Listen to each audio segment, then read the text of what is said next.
CPM നേതാക്കൾക്കെതിരെ ഭീഷണി പ്രസംഗവുമായി PV Anwar ആക്രമിക്കാൻ ശ്രമിച്ചാൽ തലയടിച്ചു പൊട്ടിക്കും. മദ്യവും മയക്കുമരുന്നും കൊടുത്ത് പ്രവർത്തകരെ വിടുന്ന CPM നേതാക്കൾക്കുള്ള സൂചനയാണിതെന്നും അൻവർ പറഞ്ഞു. ചുങ്കത്തറയിൽ നടന്ന പൊതുയോഗത്തിൽ സംസാരിക്കുകയായിരുന്നു അൻവർ. CPM നേതാക്കൾക്കെതിരെ ഭീഷണി പ്രസംഗവുമായി PV അൻവർ ആക്രമിക്കാൻ ശ്രമിച്ചാൽ തല അടിച്ചു പൊട്ടിക്കും. മദ്യവും മയക്കുമരുന്നും കൊടുത്ത് പ്രവർത്തകരെ വിടുന്ന CPM നേതാക്കൾക്കുള്ള സൂചനയാണിതെന്നും അൻവർ പറഞ്ഞു. ചുങ്കത്തറയിൽ നടന്ന പൊതുയോഗത്തിൽ സംസാരിക്കുകയായിരുന്നു അൻവർ. ഞങ്ങൾ ഈ മദ്യം കൊടുത്തു വിട്ടും മയക്കുമരുന്ന് കൊടുത്തു വിട്ടും UDF പ്രവർത്തകരെയും എന്റെ നെഞ്ചത്തേക്കും പറഞ്ഞു വിട്ടാൽ അവരതിന്റെ തൊഴിലാളികളാ. നമുക്കറിയാം.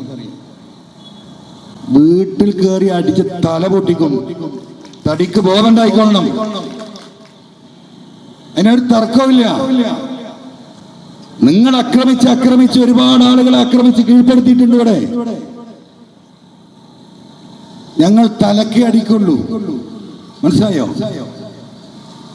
ഇതിനു വേണ്ടി ഇവരെ പറഞ്ഞു വിടുന്ന തലകളുണ്ടല്ലോ, അത്ര മാത്രമേ എനിക്കതിനെ സൂചിപ്പിക്കാനുള്ളൂ. ചുങ്കത്തറയിലെ വനിതാ പഞ്ചായത്ത് അംഗത്തിന്റെ ഭർത്താവിന് CPM ഏരിയ സെക്രട്ടറി ഭീഷണിപ്പെടുത്തിയിരുന്നു. കുടുംബമടക്കം പണി തീർത്തു കളയുമെന്നാണ് വോയിസ് മെസ്സേജ്. ഈ ഭീഷണിക്കെതിരെ പോലീസിൽ പരാതി നൽകുമെന്നും PV അൻവർ പറഞ്ഞു. തന്നെയും UDF പ്രവർത്തകരെയും ആക്രമിക്കാൻ ശ്രമിച്ചാൽ വീട്ടിൽ കയറി തലയടിച്ചു പൊട്ടിക്കും. ഒരു തർക്കവുമില്ല.